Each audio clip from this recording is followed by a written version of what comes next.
बोलई हा साथे प्रभु माथे रखे हाथे लोग दुख सब भाग जाई हो। प्रभु जी से नैया लाग जाई हो ए भैया भगिया जाग जाई हो। प्रभु जी से नैया लाग जाई हो ए भैया भगिया जाग जाई हो। Music by DJ Umesh Shukripur Bazar. कहिया ले करवाए भैया आपके कमाई हो। एक बेर का देखाए भैया यीशु शरणिया में जाई हो। हाँ कहिया ले करवाए भैया आपके कमाई हो। एक बेर का देखाए भैया यीशु शरणिया में जाई हो।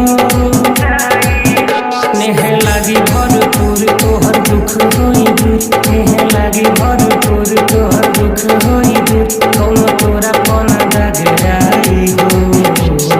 यीशु से जब नैया लाग जाई हो ए भैया भगिया जाग जाई हो। प्रभु से जब नैया लाग जाई हो ए भैया भगिया जाग जाई हो।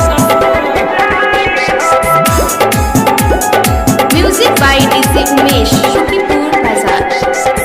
तहन मन जब प्रभु में लागी रही जीवन खुशहाल हो। भूत की साथ शैतान ये भाई चली न कौनो के चाल हो। हाँ तहन मन जब यीशु में लागी रही जीवन खुशहाल हो। भूत की साथ शैतान ये भाई चली न कौनो के चाल हो। रवि गावता रे आज लिखे अखिलेश राज। रवि गावता रे आज लिखे अखिलेश राज। जब